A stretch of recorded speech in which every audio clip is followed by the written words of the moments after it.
नमस्कार साथियों, आप सभी का स्वागत है।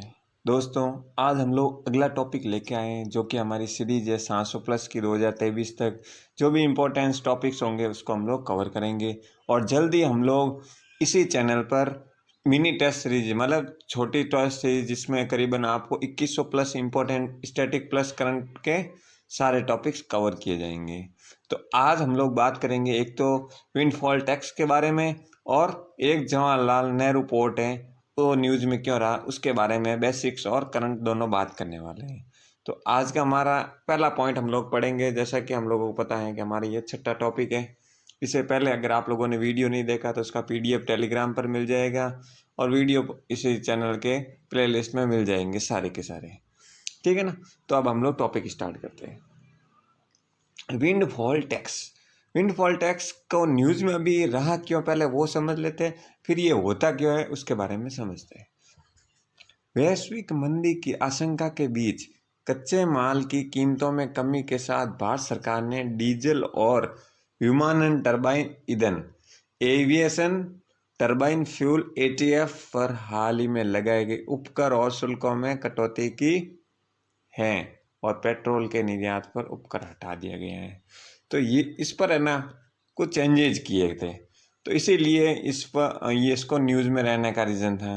अब हमारा ये न्यूज़ में क्यों रहा उससे ज़्यादा ज़रूरी है कि ये होता क्या है। एग्ज़ाम में आप लोगों को न्यूज़ में क्यों रहा इससे न पूछ के वो फैक्चुअल सीधा आपको एक पॉइंट बेस पर पूछ सकते हैं कि विंडफॉल टैक्स क्या है या हाल ही में न्यूज़ में रहा विंडफॉल टैक्स क्या होता है।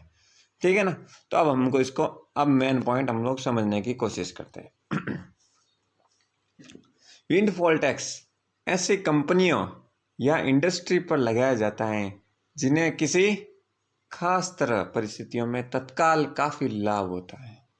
किन पर लगाया जाता है एक बार इसको पूरा पढ़ते हैं फिर हम लोग इसको और रूस यूक्रेन के एग्जाम्पल से समझते हैं। भारत की तेल कंपनियां इसका अच्छा उदाहरण है। यूक्रेन पर रूस के हमले के बाद अंतर्राष्ट्रीय स्तर पर कच्चे तेल की कीमतों में उछाल आया। इससे तेल की कंपनियों को क्या हुआ, काफ़ी फायदा मिला। रूस यूक्रेन युद्ध के कारण तेल कंपनियां भारी नुकसान काट रही थी, इसलिए उन पर विंडफॉल टैक्स लगाया गया। भारत ही नहीं इटली और यूके ने भी अपनी एनर्जी कंपनियों पर यह टैक्स लगाया गया था। अब देखो इसका अगर एक लाइन में मैं पूरा सिंपल से बताऊं तो मतलब विंडफॉल टैक्स को लगाने का ये कारण हुआ कि ऐसी कुछ खास परिस्थितियां तत्काल ऐसी कुछ कंडीशन क्रिएट हो गई जिससे क्या हो गया तेल कंपनियों को बहुत ज़्यादा लाभ होना स्टार्ट हो गया।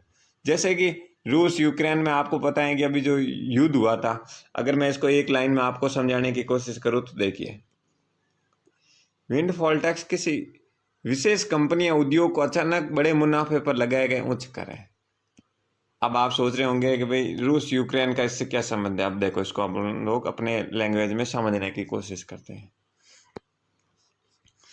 देखो आपको पता है कि अभी युद्ध हुआ था रूस और यूक्रेन के बीच, ठीक है, जिसकी वजह से क्या हुआ आपको पता है कि उस इलाका में तेल की सप्लाई से संबंधित आपको पता है भंडार भी है, तो कहीं ना कहीं अंतर्राष्ट्रीय स्तर पर तेल की कीमतों में उतार चढ़ाव देखने को मिला युद्ध के दौरान।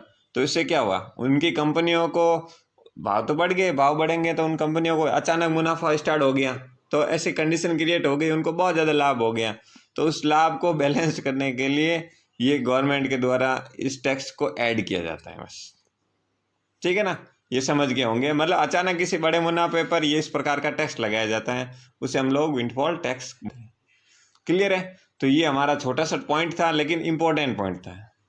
क्लियर है। चलो देखिए नेक्स्ट आज का हमारा दूसरा पॉइंट देखते हैं हम लोग। जवाहरलाल नेहरू पोर्ट जो जेएनपी पोर्ट है ये न्यूज़ में क्यों रहा पहले अभी हम लोग इसको समझ लेते हैं। हाल ही में जवाहरलाल नेहरू बंदरगाह भारत का 100% लैंड लोड मॉडल वाला पहला प्रमुख बंदरगाह बन गया, जिसमें सभी बर्थ सार्वजनिक निजी भागीदारी मॉडल पर आधारित हो रहे थे। तो आप लोग इसको न्यूज़ में रहने का कारण क्या है, ये एक प्रकार का लैंड लोड मॉडल। अभी हम लोग लैंड लोड बंदरगाह होता क्या उसको भी देख लेते हैं, लेकिन ये भारत का पहला बन गया तो कहीं ना कहीं इसकी इंपॉर्टेंस ये एग्जाम के पॉइंट ऑफ व्यू से इंपॉर्टेंट हो जाता है। देखिए लैंडलॉर्ड बंदरगाह क्या होता है पहले इसको समझ लेते हैं। न्यूज़ में क्यों रहा ये तो पता चल गया है कि भाई ये लैंडलॉर्ड बंदरगाह पहला हो गया, ओवरऑल 70% लैंडलॉर्ड मॉडल पर आधारित है। लैंडलॉर्ड मॉडल है क्या कि भाई जो इस मॉडल में सार्वजनिक रूप से शासित बंदरगाह प्राधिकरण एक नियामक निकाय है, ठीक है। यह एक लैंडलॉर्ड का के रूप में कार्य करता है, जबकि निजी कंपनियां बंदरगाह का संचालन करती हैं, जिससे मुख्य रूप से कार्गो हैंडलिंग गतिविधियां। अब इसमें सारी चीज हो गई। इसका बंदरगाह प्राधिकरण इसका नियामक के रूप में कार्य करता है, निजी कंपनियां इसको कवर अप करती है, मतलब पूरा इसका नियंत्रण करती है, ठीक है ना। तो ये हो गया हमारे लैंडलॉर्ड बंदरगाह में। अब आ जाता है कि भाई इसका बेसिक क्या है, अब इसके बारे में जानते हैं हम लोग। जो जवाहरलाल नेहरू बंदरगाह है ये क्या है या कहाँ पर स्थित है, तो आप इसको इमेज से समझ सकते हैं। ये आपके सामने इमेज है जवाहरलाल नेहरू बंदरगाह की, ठीक है ना। अब देखिए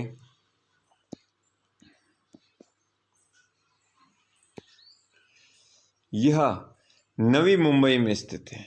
अब न्यू मुंबई में ये कहाँ पर स्थित है, ये न्यू मुंबई में, जो भारत के प्रमुख कंटेनर हैंडलिंग पोर्ट है, ठीक है। साथ ही भारत के प्रमुख बंदरगाहों में कुल कंटेनरिकृत कार्गो वॉल्यूम का 50% है। तो आपको बस इतना पता होना चाहिए ये कहाँ पर स्थित है, नवी मुंबई में स्थित है, ठीक है। ये अधिकृत, इसे वर्ष 1989 में अधिकृत किया गया था और इसके संचालन के 3 दशकों में जवाहरलाल नेहरू पोर्ट थोक कार्गो टर्मिनल से देश का प्रमुख कंटेनर बंदरगाह बन गया है। तो इसका आपको कुछ नहीं, मैप में जाना है, मैप में इसकी लोकेशन देख लेनी है, ताकि जियोग्राफिकल पॉइंट ऑफ व्यू से भी कवर हो जाए। और करंट में क्यों रहा वो तो अपन लोगों ने वैसे भी पढ़ लिया है। तो अभी हम लोगों ने आज में 2 पॉइंट पढ़े विंडफॉल टैक्स के बारे में, और ज़्यादा बड़ा नहीं था लेकिन समझने के लिए और एग्जाम के पॉइंट ऑफ व्यू से दोनों इंपॉर्टेंट थे। तो आपका यही है कि मैप में आप इसको लोकेट करके भी देख सकते हैं। तो ठीक है दोस्तों, आज का हमारा छठा टॉपिक यहीं कंप्लीट हो रहा है। अगर आपको वीडियोस अच्छे लग रहे हैं तो प्लीज़ आप लाइक करें, शेयर करें, सब्सक्राइब करें। Thank you.